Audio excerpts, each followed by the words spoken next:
What about Liverpool? Virgil van Dijk back, his first competitive start in 10 months. A 3-0 win for Liverpool. Diogo Jota, Firmino and Mo Salah. Mo Salah with 2 assists as well. Don, great start for Liverpool and some very positive signs with the returning of Virgil van Dijk. Yeah, I felt a little bit sorry, for Norwich going into the game. They had 3 or 4 players missing with COVID, but Liverpool were too strong. They went through the gears. I think Norwich were a little bit one-pace with Timo Pukki and Todd Cantwell, but there were some good performances. Mo Salah was exceptional again. I mean, that's the 5th time, I think, on the spin he scored on the opening day. He looks as though he's got off to a fantastic start. Fabinho was on the bench. Firmino was on the bench, so the squad is strong. Harvey Elliott's had a really good pre-season, but in terms of the game, I think Liverpool were only in probably 3rd or 4th gear. I thought they had more gears to go through if needed. So if you're Jurgen Klopp, you look at that and you think Matip got 90 minutes, Van Dijk got 90 minutes, Tsimikas at left back done really well. Andy Robertson's going to be missing for a little while. Trent looked as though he was close to being back to his best, not even their strongest midfield. And the front men look dangerous. So if you're Jurgen Klopp, you're coming away from that game. First game of the season, 3-0 win, clean sheet, and you move on to the next game. 2 Salah assists, a great curling effort for the goal as well. Looking so good today.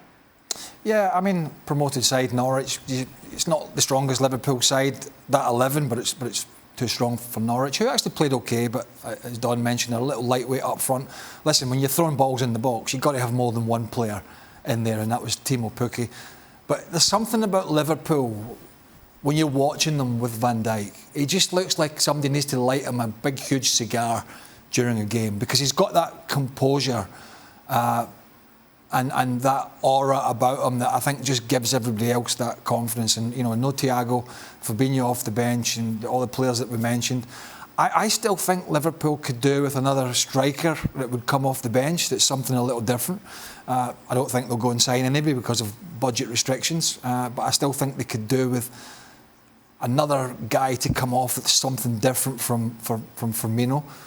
Diogo Jota is a good player who gets himself in some great positions from deeper. And the other side of the coin is Sadio Mane last season had a very average season by his standards, and I'm expecting him to be back to somewhere near his best. And if all those things click and these players stay fit, there's no reason why this Liverpool side should not really be in the mix with the other 3 teams, United, City and Chelsea. Yeah, nice start for Liverpool, 3-0 over the newly promoted Norwich. These are the results from the day, and I'll draw your attention to Everton under Rafa Benitez with a comeback win against Southampton.